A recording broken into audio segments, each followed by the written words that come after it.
The second part of that is if there's disciplinary issues where maybe we have, instead of kicking a kid off the campus for racist comments or whatever, they can use maybe some DEI type of programming so that they could say, hey, this will help maybe remedy the situation and give you a better understanding of why one person would feel that's offensive. So there's...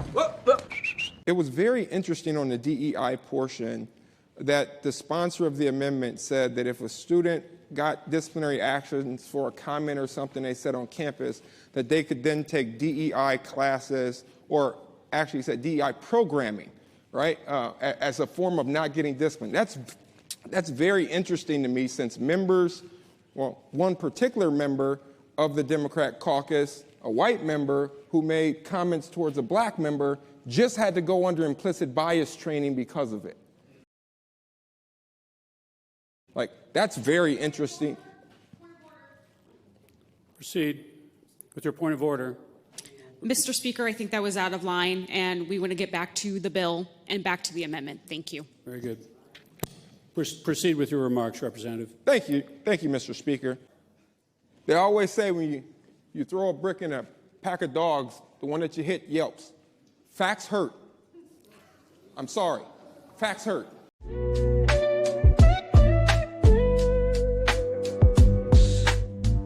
What's going on, everybody? Welcome back to the channel. It's your man Wise. We got to check out this video here, this clip here from Representative Josh Williams out of Ohio. He seems to be an up-and-coming member of the Republican Party, stunned Democrats with a solid assessment as to why white liberals support DEI. Like, share, subscribe to the channel, turn those notifications on.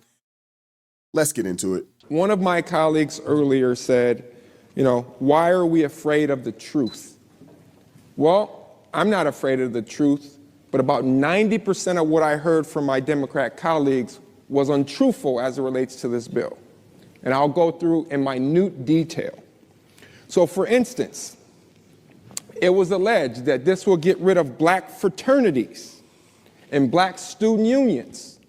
Well, that means you didn't read the bill, because in line 772, it says nothing in this section prohibits a state institution of higher education from complying with any state or federal law to provide disability services or to permit student organizations, including fraternities and sororities.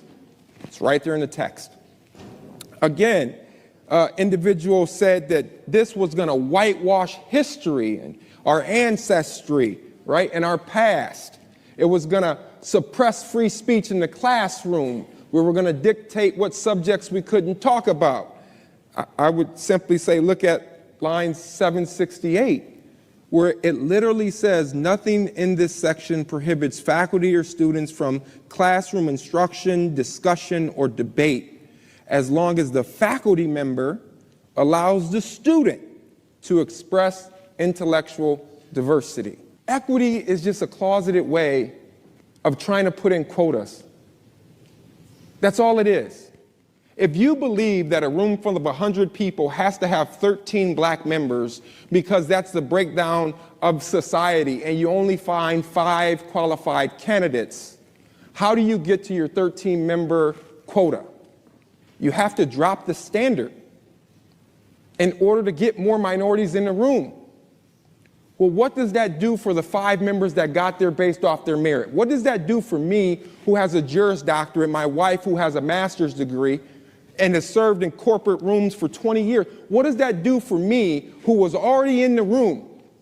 What happens is the other 87 members look at all of us as though the reason we're present is because of the DEI policies. You diminish my presence there based off my merit because you want to try to provide for a phantom land where every boardroom, every university, every classroom, every chamber should represent equally the diversity of the United States. I know what I believe DEI is, and I believe truthfully it is simply a way the left is using the minority community, the black community, to get their agenda in. That's what I believe, but don't let facts get in the way of my feelings. So let's just look. Black Enterprise magazine, a staple in the black community, wrote an article noting a study where nationwide, of all chief diversity officers in corporate America, how many of you think are black? 4%. 4%.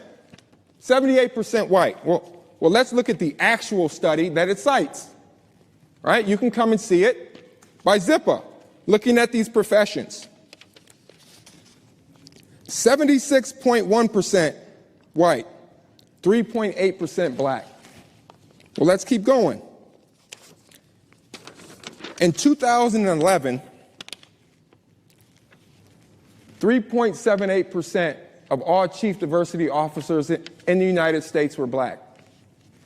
10 years later, in 2021, the time of this study, 3.78% were black. We had DEI policies the whole time. We didn't gain a percentage point.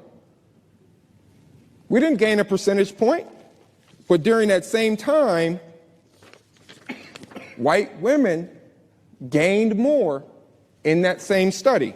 How do we know? Well, we can look at some other studies. Here's Forbes magazine. Who actually, this is what the title is, who benefits from diversity and inclusion efforts? Well, let's see. It's cited, according to another McKinsey study, white women hold nearly 19% of all C-suite positions, while racial and ethnic minority women hold only 4%. Overall, white women have benefited disproportionately from corporate DEI policies. Don't let facts get in the way of your feelings. Let's look at Crimson, Harvard University. When we were studying diversity, equity, and inclusion in administration and the admissions process at universities, they went and asked white students whether or not they supported DEI.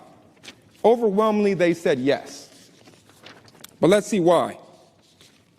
White students at elite universities tend to view affirmative action favorably, most often because they believe diversity benefits them personally, according to the study published in the Harvard Graduate School of Education by Professor Natasha Warrico. Warrico interviewed almost 100 white students at Harvard, Brown, and Oxford. It was sometimes problematic because they saw affirmative action as something to benefit themselves, the white students, rather than a policy that was about justice or racial equality or access. Her research also demonstrated that white students typically believe they want admission to their respective schools based on merit alone. By contrast, many white undergraduates said they believe black and Latino students benefited from affirmative action, and that's why they were on campus. See, all that did was reinforce racial stereotypes. Exactly. And for the life of me, I don't understand why there's so many black people out there crashing out for this DEI agenda that hadn't necessarily been a net positive for them. I really don't understand it. And the reality of it is this. What we know is that a lot of these liberals, they have what we would call the bigotry of low expectations. And I also think they like the idea of someone getting into something and being able to say, you're here because of DEI or affirmative action. Something that they can hold over you or they can look down upon you. I'm there. And I also believe that you have a lot of these Democrats that they want to keep, the black population in this country, the Hispanic population in this country down and out so that they can come in and swoop in and be the savior. They don't want people looking for God to help them. They want to be the savior. They want you looking at the Democrat Party. They want you looking at men. See, we're the reason why you're in the position that you're in. We are the reason that you can get a job or get into college or whatever the case may be. Again, bigotry of low expectations, and they want to be the savior. I'm convinced that a lot of these liberals, they have a savior complex. They have a savior complex. And they want to swoop in and help. And it's not coming from a place, it doesn't come from a good place, in my opinion, based off of what I've seen and also based off of what Representative Josh Williams has said, is that it comes from a place of elitists where they can look down on you or turn their nose up at you. One of the two. I don't understand why the push is, hey, let's get equity and let's make sure that we get 13 people in a business of 100, opposed to really inspiring people to study hard, to take the right classes in high school, obtain the right majors in college, go get the proper skill sets that are necessary in order for you to go in there and be a success and be a productive member in the world. See, what we do know is that based off of studies that have happened, that in certain populations, they don't spend the same amount of time studying. They don't spend the same amount of time, really focused on their schooling and on their education. We also know that these same people are not obtaining the majors and the skill sets that are in demand in the new America and for the future. That we know. So you can't be upset when you can't get an opportunity in, or these opportunities in tech, don't have a great representation, of certain people, when you don't have a lot of people even going after those degrees, in engineering, computer science, so forth and so on. No different than when it comes to the medical field. It's the same concept. It's almost a situation where they want to outlaw competition. They don't want people competing. I was watching a show the other day and they were trying to teach the kids that everybody wins.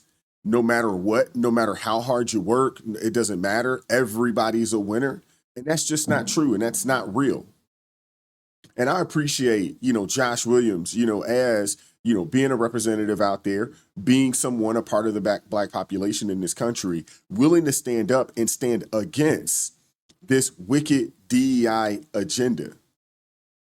I applaud him for being willing to do so. And the crazy thing is that no one's really concerned with DEI when it comes to professional athletes, college sports.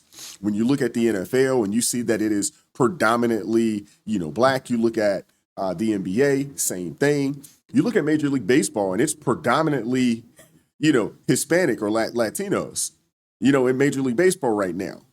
A lot of the guys that are playing baseball, are from, Cuba and Dominican Republic. And then obviously you got some really good players that have come over from Japan. I don't hear anybody talking about we got to get a certain amount of people, in these leagues. Because the reality of it is that no one would watch it. Oh, you got to have a certain amount of women on the NBA team. They wouldn't be able to compete. Nobody would watch it. I am a huge proponent of merit. I'm also a huge proponent of you get out of life what you put in life. Anything worth having is worth working for. Now, as someone, who did go to college, someone who had worked in corporate America, someone who had worked their way up to becoming, I guess an upper echelon earner, in this country. I don't think it was because, actually, I know for sure it wasn't because of DEI, because it wasn't even introduced, until, maybe a couple years before I actually got out of corporate America. But prior to that, I understood I got to go in and I got to work. And it wasn't the mindset of, oh, I got to work 4, 5, 10 times as hard to be just as good. No, I come in here to kick everybody's tail because I'm just like that. I want to be the best. And if that means I got to work later hours, if that means I got to invest time or invest money, in myself to, for trainings and teachings and coaching and things of that nature, if that means that I got to spend some money to take whoever's leading the pack right now out to breakfast, out to lunch, out for coffee, so I can pick their brains, so I can figure out how I can incorporate what they're doing into what I'm doing. Hey, that's what it is. And even when it came to this space, and being out here, in this, these internet streets, same thing. I did the same thing and still do the same thing. I don't have a problem reaching out to folks and picking their brain, trying to figure out, hey, how can I get better? I don't want anybody giving me anything. I want to work for everything that I obtain. And I've been doing that for quite some time. And that's something that I've been teaching my children to do as well. not only from, the example of my life, but also through conversation. So I appreciate Josh Williams and what he said, and out here standing up and standing on business. I appreciate it. I want to hear from you guys in the comment section. Like, share, subscribe, turn the notifications on, click that all button so you never miss an upload. If you'd like to go the extra mile and support the channel financially, join the ARP family. Or you can buy your man a coffee, link in the description box below. We have the livest live stream, ARP in the morning, 9:30 a.m. Eastern time. Come check us out. Come hang out with us. It's a great time. Great group of people in the chat. It's phenomenal. Come check us out. I appreciate you guys, man. Keep God first in your life. Stay prayed up. We'll catch up with you all next time. Peace.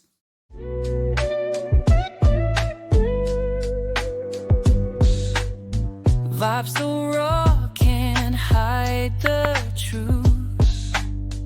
Words so sharp.